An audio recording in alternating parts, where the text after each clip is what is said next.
예, 5대 민생과제 해결을 위한 을을 위한 국정감사를 마치고 보고드립니다. 반갑습니다. 더불어민주당 을지로위원회 신임위원장 경기도 안양시 동안구갑 국회의원 민병덕입니다. 을지로위원회 2024년 국정감사 보고 기자회견을 시작하겠습니다. 먼저 참석자 여러분을 소개시켜드리겠습니다. 박주민 전임 을지로위원장이자 서울 은평구갑 국회의원 참석하셨습니다. 김남근 서울 성북구 을 국회의원 참석하셨습니다. 김현정 오셨나요? 예. 송재봉 충북 청주시 청원구 국회의원 참석하셨습니다. 복기왕 충남 아산시 갑 국회의원 참석하셨습니다. 이용우 경기 인천 서구 을 국회의원 참석하셨습니다. 권양엽 전남 순천 광양 곡성 구례군 국회의원 참석하셨습니다. 안 오셨죠? 임미애 국회의원 참석하셨습니다. 김윤 국회의원 참석하셨습니다. 서영석 부천 국회의원 참석하셨습니다. 다 하셨나요? 네. 했어요. 네. 네, 이번 국정감사에서 정부 여당은 민생보다 대통령과 배우자 방탄에 몰두하면서 부자 감세와 경제정책 실패로 인한 세수 결선 문제를 개선하지 않고 있습니다. 이에 을지로위원회는 5대 민생과제인 온라인 플랫폼, 과로 기후질환사, 그리고 불공정 갑질, 전세사기, 자영업 부채 문제 해결을 중심으로 민생을 최우선으로 삼아야 할 정치의 역할을 재확인하였습니다. 국민과 함께 현장의 문제를 해결하며 고통을 줄여나가는 것이 우리의 소명임을 명확히 하겠습니다. 오늘 이 을지로위원회 2024년 국정감사 보고 기자회견은 박주민 전임 을지로위원장 인사말을 시작으로 온라인 플랫폼에 대해서 김남근 국회의원, 과로 기후질환사에 대해서 김윤 국회의원, 그리고 자영업 부채에 대해서 송재봉 국회의원의 국정감사 결과 보고가 있고, 이강일 염태용 의원님은 개인적으로 참석 못하셔서 기자회견문 낭독으로 대체하겠다는 말씀을 듣겠습니다. 그러면 먼저 박주민 전임 을지로위원장의 인사말이 있겠습니다. 예, 안녕하십니까. 이제는 전임이 된 박주민입니다. 을지로위원회 다 아시는 것처럼 지난 9월 30일 이 자리에서 온라인 플랫폼법 제정, 과로 기후질환사 문제 해결, 불공정 갑질 해소, 전세사기 문제 해결, 자영업 부채 해결 등 5대 민생 과제를 이번 국정감사의 주요 과제로 선정을 하고 열심히 노력하겠다라는 말씀을 드린 바가 있습니다. 이런 5대 민생 과제는 오직 국정감사를 대비해서 선정했던 과제는 아닙니다. 그렇지만 이번 국정감사를 통해서 보다 더 실질적인 해결책을 모색해보자라는 취지에서 한 번 더 강조를 했었던 것이죠. 이번 국정감사를 통해서 이 5가지 문제 모두 완벽하게 해결했다라고 할 수는 없지만 그래도 소기의 성과들을 거둬서 오늘 이 자리에서 여러분들께 관련된 말씀을 드리려고 하고 있습니다. 앞으로도 을지로위원회는 많은 분들과 함께 이러한 민생과제를 해결하기 위해서 열심히 노력하겠다는 말씀도 드리겠습니다. 감사합니다. 예, 온라인 플랫폼 분야에서는 특히 배달앱 시장에서 쿠팡이츠와 배달의 민족이 9.8%의 과다한 수수료를 사실상 담합하고 있는 문제가 계속 문제가 됐고, 이 부분에 대해서 소상공인 단체들이 영세상인, 소상인 등에 대한 우대 수수료를 도입해야 된다는 요구, 그다음에 9.8%가 너무 과다하기 때문에 수수료 상한제를 통해 가지고 그 수수료를 인하해야 된다는 요구가 있었습니다. 이 부분에 대해서 배달의 민족의 경우에는 국감 과정에서 영세 소상인 우대 수수료를 도입하고 수수료를 인하하겠다. 근데 단 쿠팡이 먼저 공정한 경쟁을 하는 경우에 도입하겠다. 이런 이제 답을 저희가 얻어냈고요. 쿠팡이츠 같은 경우에 있어서도 우대 수수료 제도 도입하겠다. 이런 이제 약속을 받아냈습니다. 그리고 공정위로 하여금 결국 자율적으로 쿠팡이츠와 배달의 민족이 그 소상공인들과 자율적 합의를 하지 못하는 경우에 있어서는 입법을 통해 가지고 수수료 상한제, 그 배달 수수료 우대 수수료 등등에 대해서는 이제 추진을 하겠다라는 것도 공정위한테 답을 얻어냈습니다. 그 배달 수수료가 이렇게 과다한 경우에 있어서는 그 매장 가격하고 배달 가격에 차등을 둬서 결국 소비자들이 이 과다 수수료 문제에 반영되는 이 배달 문제들을 이제 어느 정도 제한하도록 하는 그런 시장 원리가 작동을 해야 되는데, 쿠팡하고 배달의 민족이 소위 최대의 요구라고 그래서 매장 가격과 똑같이 배달 가격을 받도록 강요하는 행위가 문제가 됐습니다. 이 부분에 대해서는 국정감사 과정에서 공정위가 명백한 불공정 행위를 보고 지금 조사를 하겠다라는 답을 얻어냈고요. 쿠팡이츠하고 배달의 민족은 이런 이제 이 배달 가격을 인상하는 것들을 못하도록 강요하는 행위들을 이제 중단하겠다라는 이제 답을 했습니다. 그다음에 TMF 사태에서 보듯이 이커머스 시장에서는 배송이 됐는데도 불구하고 제때 정산을 해주지 않고 2달 동안 정산을 미루면서 판매자들로 하여금은 선정산 대출을 받도록 하는 불공정 행위 문제가 됐습니다. 이 문제에 대해서는 그 공정위가 법을 통해서 해결하겠다고 약속을 했고 20일 내에 상한을 두겠다고 그랬는데, 지금 우리 국회에 있어서는 적어도 10일 이내로 정상 기간을 단축해야 된다 그래서 입법 논의 과정에서 해결할 수 있는 수준까지 왔다고 보여집니다. 그 다음 문제는 특히 쿠팡이츠의 경우에 있어서는 200개의 물품 중에서 단 한 개라도 배송을 지연하는 경우에는 그 배송 구역을 회수하는 클렌징이라는 이제 문제가 되고 있었습니다. 너무 과도한 그 배송 서비스 기준들을 정해가지고 쿠팡 기사들로 하여금 과로사를 유도하게 하는 그런 문제가 지적이 되었었는데, 이 문제에 대해서도 쿠팡의 경우에 있어서는 이런 과도한 배송 서비스 기준들을 크게 완화하겠다라는 그런 답을 했고, 10가지 약관 중에 6가지를 삭제하겠다는 그런 답을 얻어내게 되었습니다. 이와 같이 온라인 플랫폼과 관련해 가지고는 국감 과정에서 그 문제를 많이 일으켰던 쿠팡이나 배달의 민족이 좀 전향적으로 그런 배달앱 수수료 문제라든가 클렌징 문제라든가 정산 시기 문제들을 좀 바꾸겠다라는 그런 답을 얻어낸 측면도 있고, 안이하게 계속 자율 규제만을 외치면서 입법적으로 이 문제를 해결하지 않으려고 했던 공정위로 하여금 문제를 이제 입법적으로 해결하겠다. 그 다음에 공정위 조사를 굉장히 태만히 하고 있는 것들에 대해서 적극적인 행정 조사를 하겠다라는 답을 얻어낸 것들이 큰 성과였다고 생각합니다. 나머지는 이제 입법 과정에서 문제를 해결해야 되는데, 정부에도 공정거래법과 그다음에 온라인 플랫폼 거래 공정화법은 아니지만 대규모 유통법을 통해서 이런 플랫폼에 있어서의 독과점 남용행위와 불공정 문제를 해결하겠다고 하고 있어서 입법 과정을 통해서 추가적으로 문제를 해결해 나가도록 하겠습니다.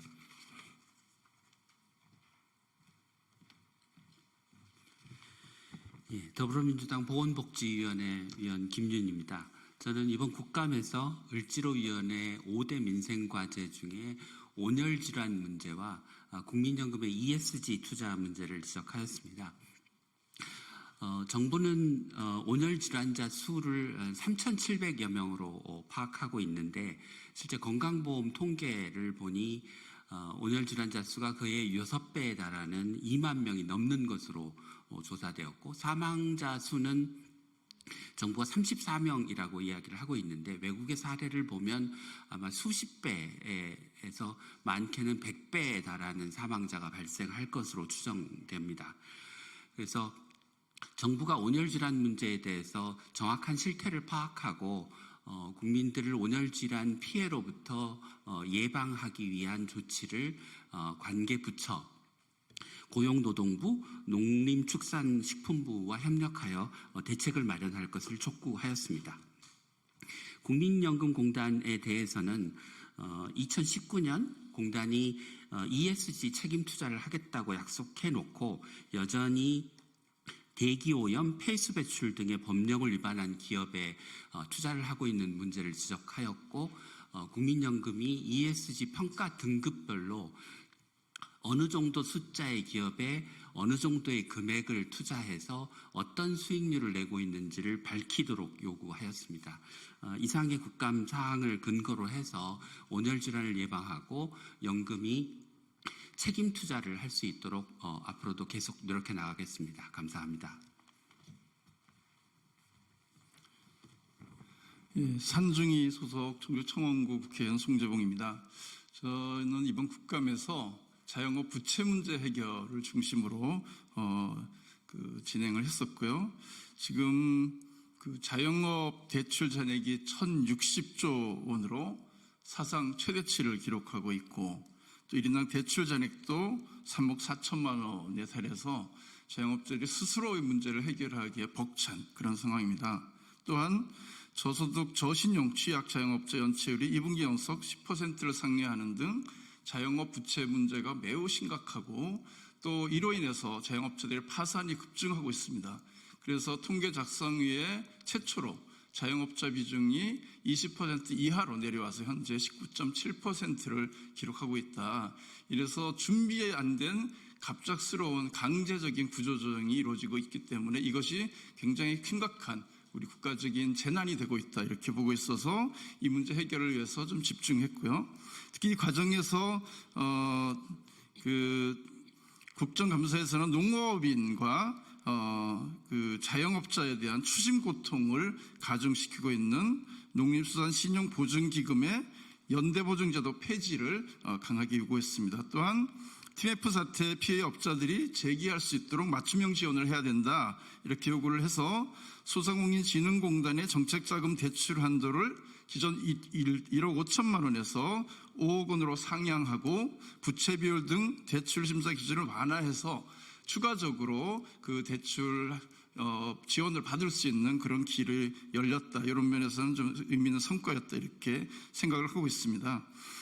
또한 소상공인 자영업자 이익 극복을 위해서는 이러한 대출 만기 연장이라든가 상환 유예 조치만으로는 한계가 있다. 그래서 적극적인 내수 진작 정책을 위한 정부의 재정 정책이 중요하다라는 지적을 했고, 그리고 그와 관련된 사례로 최근 카이스트 보고서에서도 경기도의 재난지원금 지급이 소상공인 매출의 평균 4.5%를 증가시킨 등 실제 효과가 있기 때문에 이러한 정책을 정부가 적극적으로 추진해야지만 소상공인 부채 문제 해결에 실질적인 기여를 할 수 있다 이렇게 지적을 했습니다. 이와 함께 이자 및 대출금 상환이 어려운 소상공인 자영업자의 채무 조정, 또 빠르고 원활한 폐업 유도 및 재기 지원, 또 한계 소상공인을 위한 새출발 기금의 실효성 제고, 채무액에 따른 채무 관리 및 부실료 차지에 대한 관리 강화, 또 민생회복 지원금 지급을 통한 소비 활성화 관련된 예산을 확대해 나가야 된다. 이러한 지적을 했고요. 그와 함께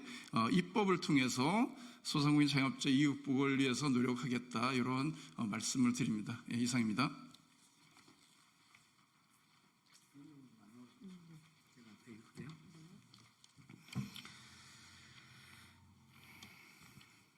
네, 기자회견문 낭독하겠습니다. 5대 민생과제 해결을 위한 국정감사를 마치고 보고드립니다. 22대 국회의 첫 국정감사가 마무리 단계입니다. 정부 여당은 대통령과 배우자의 방탄에만 몰두할 뿐 민생에 도무지 관심을 두고 있지 않습니다. 법인세 인하 등 부자 감세와 경제정책의 실패로 두 해 연속 역대급의 세수 결손을 불러오고도 반성도 개선도 하지 않고 있습니다. 윤석열 대통령은 지난 10월 29일 의료개혁, 연금개혁, 노동개혁, 교육개혁의 4대 개혁 추진이 곧 민생이라며 연내 성과를 낼 것을 요구했습니다. 의정 갈등으로 인한 의료 현장의 붕괴를 걱정하는 국민의 우려와 고통에 눈 감고 현장의 목소리를 외면한 채 사회적 갈등만 야기하는 반노동 기조를 바꾸지 않겠다는 엄포를 하면서 민생이라는 단어를 끌어다 쓰고 있을 뿐입니다. 을지로위원회는 이번 국감에서는 을지로위원회가 강조한 5대 민생과제를 통해 정치가 나가야 할 길을 다시금 확인했습니다. 온라인 플랫폼, 과로기후질환사, 불공정 갑질, 전세 사기, 자영업 부채라는 을 지키기 위해 해결해야 할 과제를 통해 고통받는 국민과 함께하며 작은 일이라도 현장에서 꼭 필요한 문제를 해결하는 것이 우리의 소명임을 다시 확인하였습니다.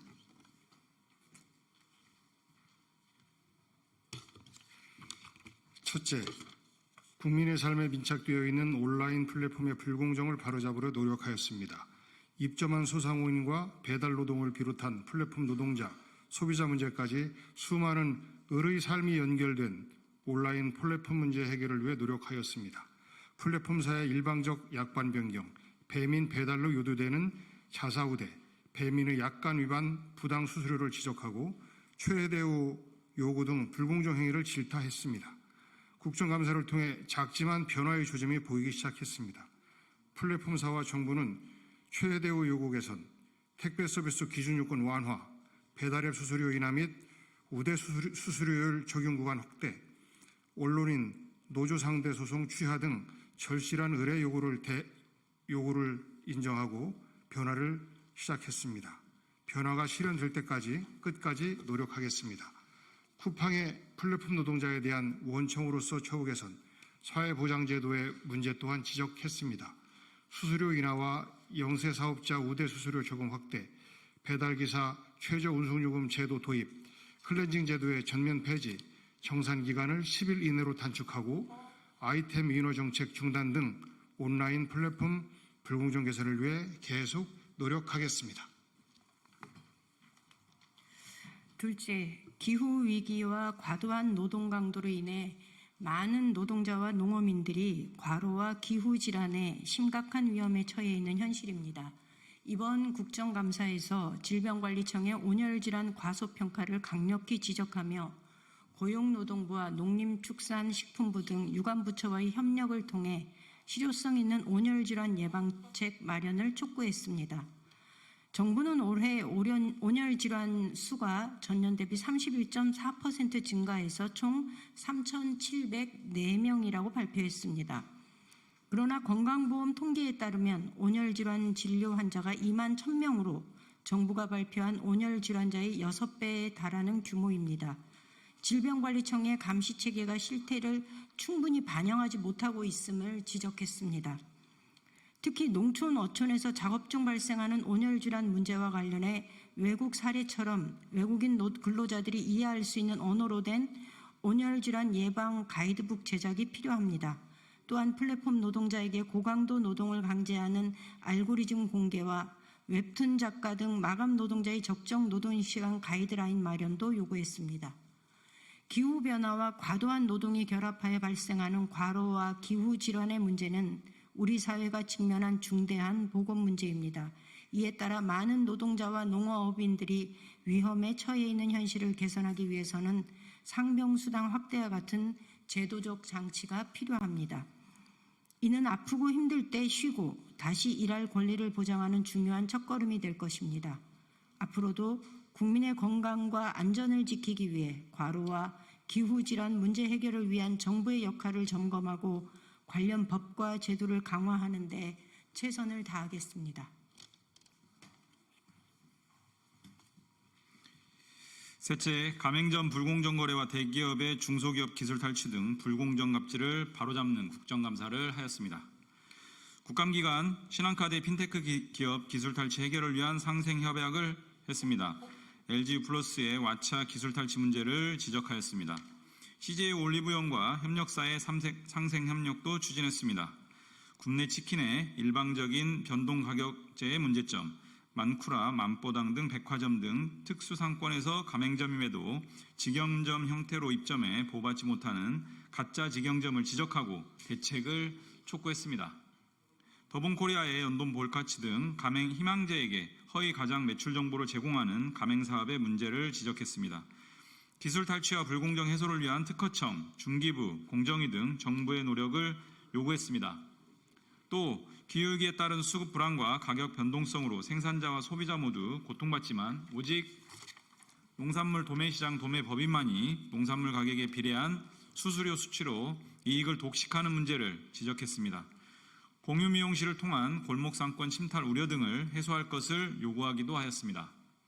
우리 사회에 대중소 상생을 침해하는 사례도 여전합니다. 기업은 물론이고 정부의 갑질도 지적했습니다.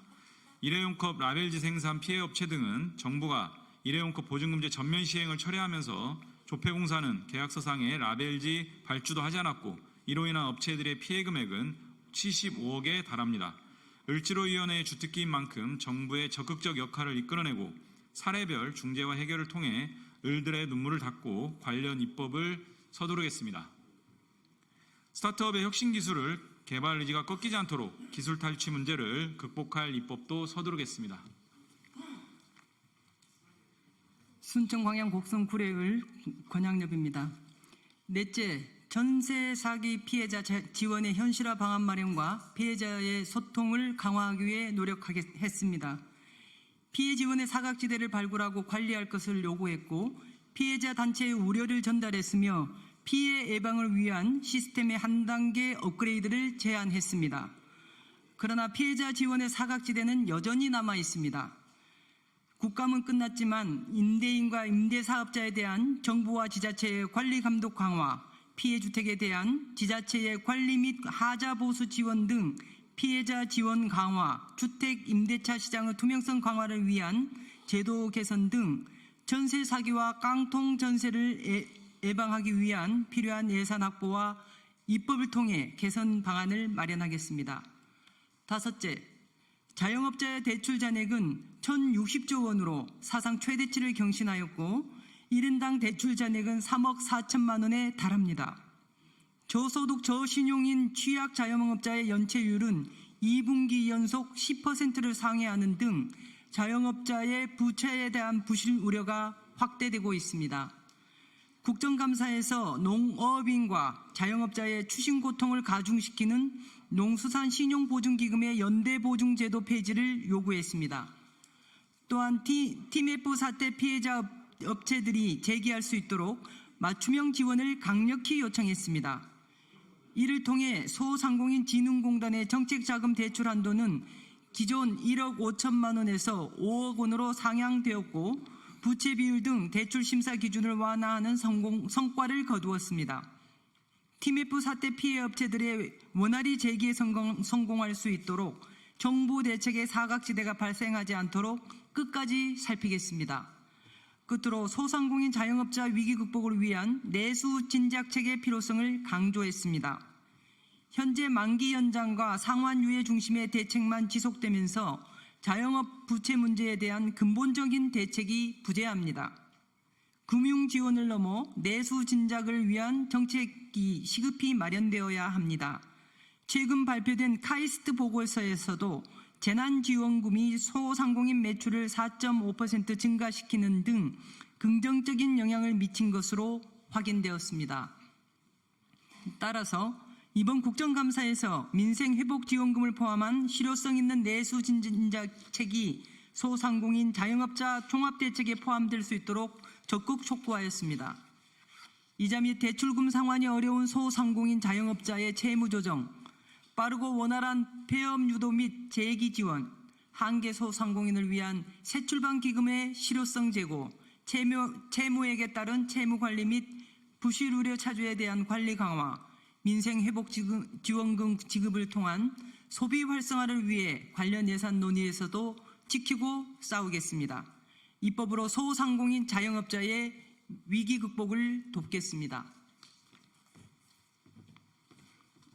서영석 의원입니다. 더불어민주당 을지로위원회가 국민 여러분께 약속드립니다. 윤석열 정부의 무책임과 무도함이 국민의 고통을 가중시키고 대통령 배우자를 지키기 위해 정치를 실종시켜 약자의 어려움을 더 키우고 있습니다. 그러나 을지로위원회는 민생을 우선으로 국민의 삶이 무너지지 않도록 혼신의 노력을 하겠습니다.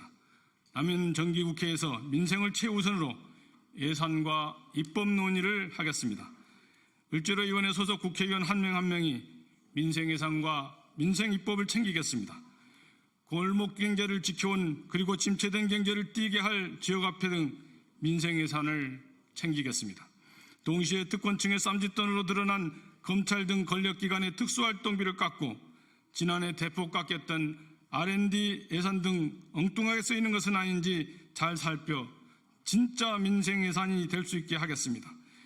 공용이 되어버린 온라인 플랫폼의 갑질을 막아낼 온라인 플랫폼법, 납품단가 연동제를 실제화시킬 하도급법, 무보험 라이더 문제 해결을 위한 생활물류법, 스스로가 갑으로부터 자신을 지킬 수 있는 협상력을 부여할 가맹사업법, 중소기업 협동조합법, 대리점법, 대중소기업 상생협력 촉진법 등 절실한 민생의 입법 과제를 반드시 해결해 나가겠습니다.